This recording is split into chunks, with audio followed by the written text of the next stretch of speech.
A number of people in their opening statement have mentioned the lack of a CBO report on this legislation. And as you know, and I think everybody here knows, that that document's incredibly important, and it provides not only the members of this committee, but the public that we represent with some sense of whether the provisions of this bill were expected to cause Americans to lose their health insurance, how much their premiums would increase, or how much out-of-pocket expenses they would experience. Do you have a copy of the estimate from CBO that you can share with us? Mr. Thompson, if the Congressional Budget Office had prepared an estimate, they would have given it to the members of the committee probably before they would have given it to So you don't have one either? The CBO said they put out a statement last night that the CBO is in the process of preparing an estimate for the House health care bill.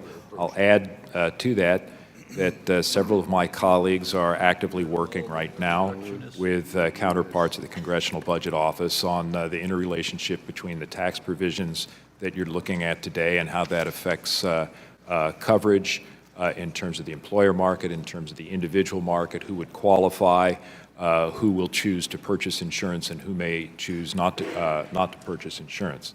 The CBO added that we will release the estimate as soon as it is ready, and we expect that to be early next week. The estimate will include the impact of the legislation on the federal budget, as well as the effects on the health insurance, health insurance coverage and premiums.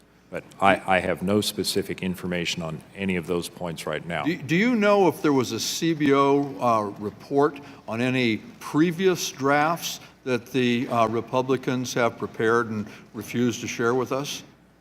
Well, Mr. Thompson, as you know, when the Congressional Budget Office, when we work with members in developing legislation, when we work with your office, we never tell anyone else about any preliminary work. Have you seen done. any previous draft of a CBO I should report? not comment on anything that I've seen or not seen to show the same respect that we offer your office, sir. So going back, I think this question was asked, but in regard to insurers, is it true that the repeal of this prohibition in this particular bill on windfalls for insurance company executives will cost taxpayers $400 million in lost revenue over the next 10 years? That is the estimate of the provision prepared by my colleagues. Yes, sir. Is it fair to say that if this bill were passed, that it would drive up the cost for the middle class to pay for massive tax cuts for the wealthy?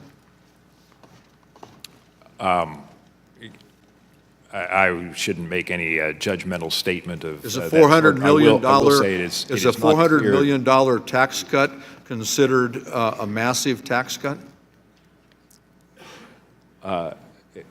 Could you repeat the question? I'm sorry. Is a $400 million tax cut that the insurance companies would receive if this bill passed, would that be considered a massive tax cut? Well, in my experience before the committee, $400 million is one of the smaller numbers that the committee often deals with. So $400 million here and $400 million there, and pretty soon you're talking about $593.7 billion over 10 years? That's pretty massive. And it's unpaid for, is that correct? You have the estimates that you have before you. Again, it's not complete because the overall analysis will include changes to the existing premium assistance. So we don't have a CBO report that would tell us exactly how much it costs. Not know the full We don't amount. have a CBO report that tells us how many people will lose their coverage.